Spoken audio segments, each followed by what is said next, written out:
নমস্কার, শ্রমিক কথার আরেকটা নতুন এপিসোডে আপনাদের সকলকে স্বাগত জানাই।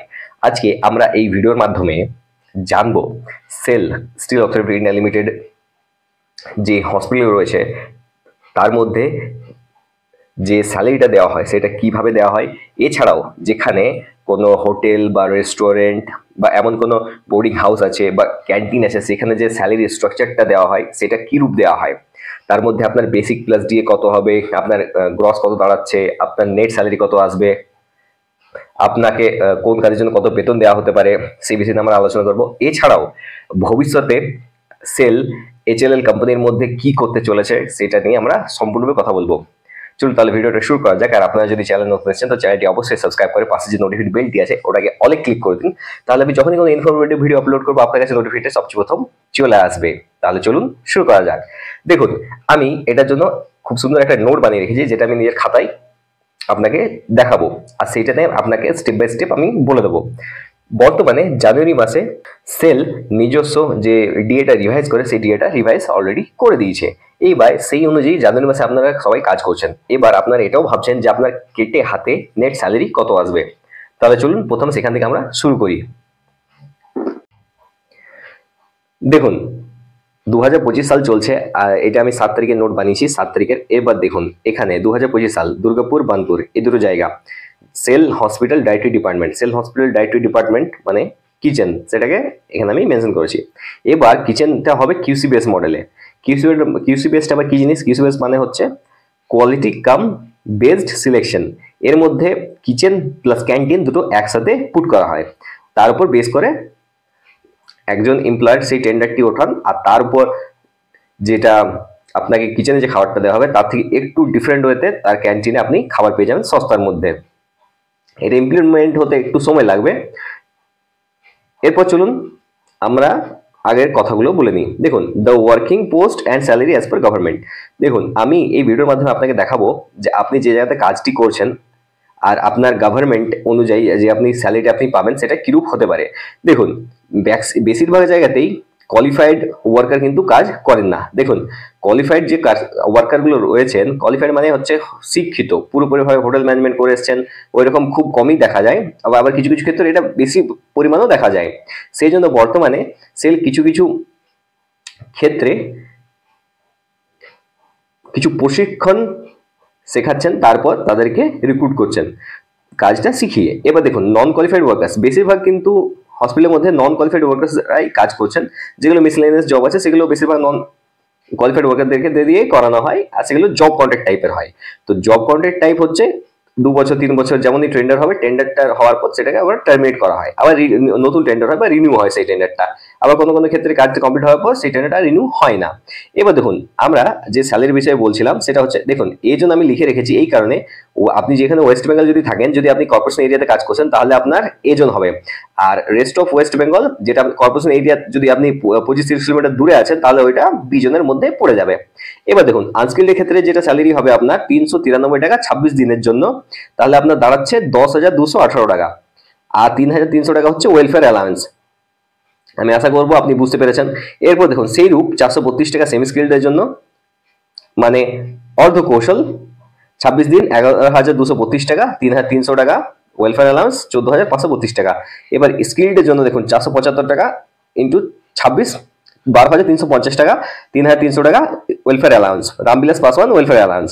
এবার 15,650 টাকা। আবার হাইলি স্কিল্ডের ক্ষেত্রে 523 টাকা ইন্টু 26 দিন, 13,598 টাকা, 3,300 টাকা ওয়েলফেয়ার অ্যালাউন্স, 16,898 টাকা। এটা হয়ে গেল basic plus DA plus welfare allowance. এবার দেখে নিন, অ্যাবভ রেটস আর basic plus DA plus welfare allowance, এর মধ্যে কিন্তু আপনার বোনাস কন্ট্রিবিউশনটা নেই।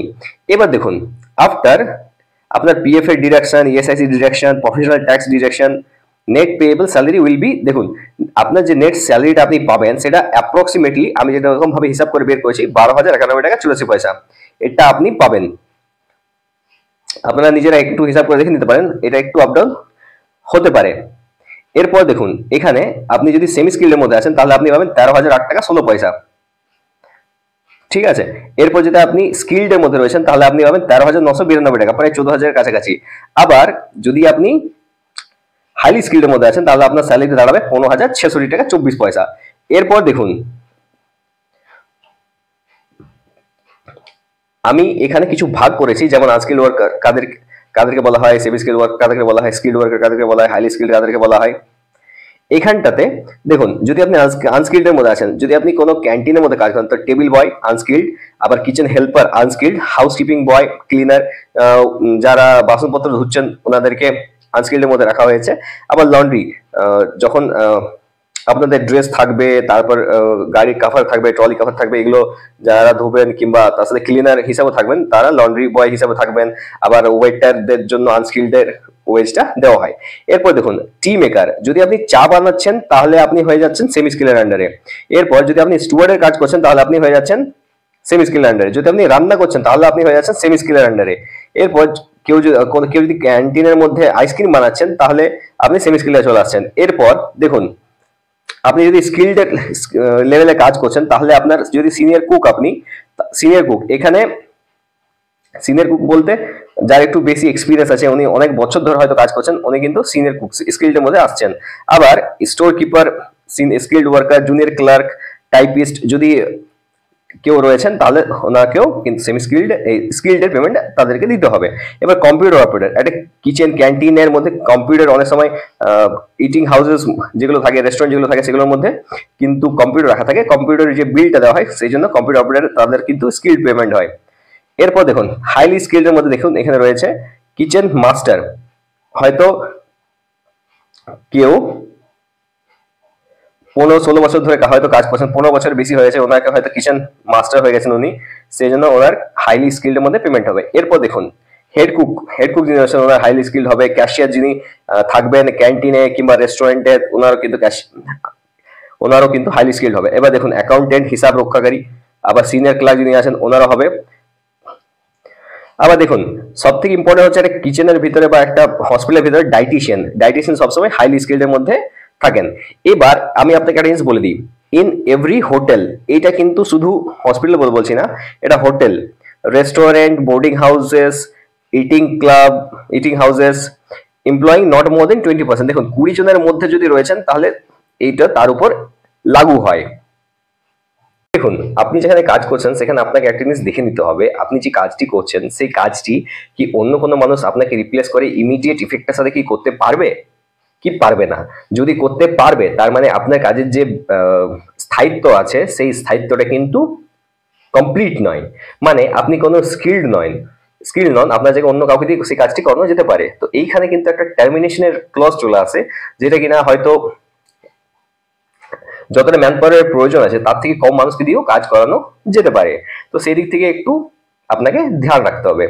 এছাড়া আরেকটা জায়গা আছে যে জায়গাটা ওয়ার্কারদের জন্য খুবই কষ্টকর, সেটা হচ্ছে দেখুন জব কন্ট্রাক্ট টাইপের কাজের ক্ষেত্রে আপনাদের যে জবের সিকিউরিটি থাকে সেটা কিন্তু খুব বেশি পরিমাণে থাকে না। কিন্তু আপনি কোনো একটা জায়গায় যদি কাজ করছেন অনেক দিন ধরে, তাহলে একটা পরিচিত একটা এমপ্লয়ার রিলেশন যেটা থাকে সেটা, প্লাস একটা ইউনিয়নের সাপোর্ট থাকে, ম্যানেজমেন্টের সাপোর্ট থাকে, সেই জন্য আপনাদেরকে ইমিডিয়েট কোথাও কেউ বরখাস্ত করতে পারে না, তাদেরকে রুল ফলো করতে হয়, গভর্নমেন্টের যে রুল আছে সেই রুল।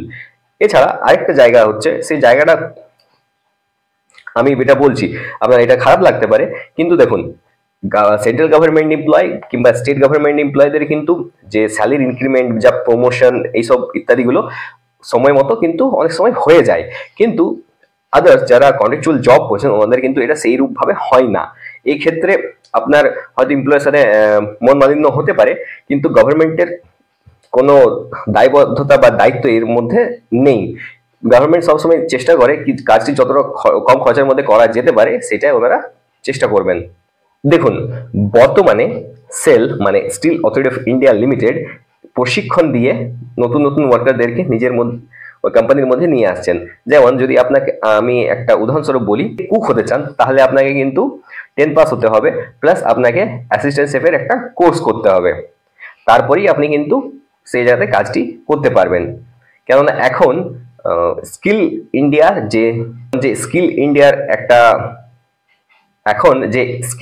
একটা ক্যাম্পেইন চলছে, সেই কারণ অনুযায়ী সবাইকে প্রশিক্ষণ দেওয়া ভারত সরকারের কাজ। এবার দেখুন আমি এখানে আরো একটা পয়েন্ট আপনার সাথে শেয়ার করতে চাই। দেখুন বর্তমানে যে পরিস্থিতিতে সেল আইএসপি কন্ট্রাক্টগুলো তৈরি করছে সেটা কি রূপ দেখুন। Sell still authority of India limited হচ্ছে একটা পিএসইউ মানে public sector undertaking, ministry of স্টিলের অন্তর্গত স্টিল প্রোডাকশন করা এর কাজ। এটা কিন্তু এশিয়ার বৃহত্তম একটা স্টিল প্রডিউসার। এবার সেল সেল সেলাসপি যে 5টা ইউনিট আছে সেই 5টা ইউনিটের মধ্যে একটা ইউনিট ধরে নিই আমরা আইএসপি মানে IISCO steel plant. IISCO steel plant নিজের ওয়েবসাইটে যখন টেন্ডারগুলো ওপেন করে অনলাইন করে দেয়, তো ওই পরিস্থিতিতে একটা এমপ্লয়ার ওই টেন্ডারটাকে ওঠায় নিজের এমপ্লয়ি রিক্রুট করে, তারপর সেই কাজটি কমপ্লিট করে দেয়। সেখানে যে স্যালারিটা দেওয়া হয় সেই স্যালারিটা সব সেই গভর্নমেন্টের রুলটা মেনে দেওয়া হয়। মানে যদি ইসকো স্টিল প্ল্যান্ট সেন্ট্রাল গভর্নমেন্টের রুল ফলো আপ না করে যদি ওয়েস্ট বেঙ্গল গভর্নমেন্টের রুল ফলো আপ করে, তো ওয়েস্ট বেঙ্গল গভর্নমেন্ট রুলের মধ্যে আপনার ওয়ার্কারদেরকে ওনারা পেমেন্ট করবেন। এইবার একটা কেন্দ্রীয় সংস্থা হওয়া সত্ত্বেও যদি স্টেট গভর্নমেন্টের বা রাজ্য সরকার যদি পেমেন্ট করে থাকে, তো রাজ্য সরকারের ন্যায্য যে ইনক্রিমেন্ট হয় সেইরূপ কিন্তু ইনক্রিমেন্ট এখানে হয় না, কারণ হচ্ছে জব কন্ট্রাক্ট। এবার জব কন্ট্রাক্ট এমন একটা টার্ম যে টার্মটা হচ্ছে আপনার কাজটি কমপ্লিট করার পর আপনার টার্মিনেশন কমপ্লিট হয়ে যাবে। এবার আপনি যে জায়গাতে কাজটি করছেন সেখানে যদি টেন্ডারটা রিনিউ হওয়ার চান্স আছে তাহলে আপনার কাজটি রইবে, আর যদি চান্সটি না থাকে টেন্ডারটা রিনিউ হওয়ার তাহলে আপনাকে সম্পূর্ণভাবে টার্মিনেট করে দেওয়া হবে। এইবার ওই পরিস্থিতিতে আপনার যে কোম্পানিতে আপনি কাজ করছেন ওই কোম্পানি যদি অন্য কোনো জায়গাতে কাজ চলে বা অন্য কোনো যদি কাজ থাকে, তো ওইখান থেকে আপনাকে সরিয়ে অন্য একটা জায়গাতে আপনাকে কাজটি ওই কোম্পানি প্রোভাইড করতে পারে। দেখুন বর্তমানে হিন্দুস্তান লাইফকেয়ার লিমিটেড সেলের সাথে একটা চুক্তি সাইন করেছে। সেই চুক্তি অনুযায়ী আগামী দিনে যে রিক্রুটমেন্টগুলো হবে, ডাক্তার বলুন, নার্সেস বলুন, টেকনিশিয়ান বলুন বা আদার যে সমস্ত মিসলেনিয়াস জবগুলো রয়েছে সেই সব কিছুই হিন্দুস্তান লাইফকেয়ার লিমিটেড আন্ডারে চলে যাবে। হিন্দুস্তান লাইফকেয়ার লিমিটেড হচ্ছে একটা কনসালটেন্সি জায়েন্ট।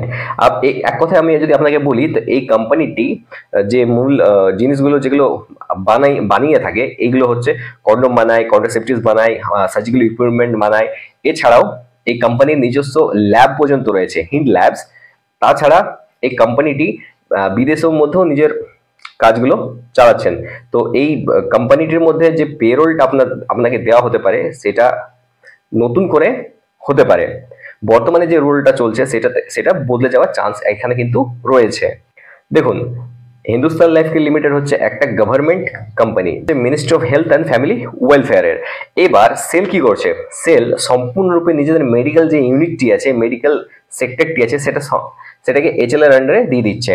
এবার এইচএলএল রিক্রুটমেন্ট প্রসেসটাকে আগে নিয়ে যাবে আর পুরো পেরোলটা এইচএলএল আন্ডারে হবে।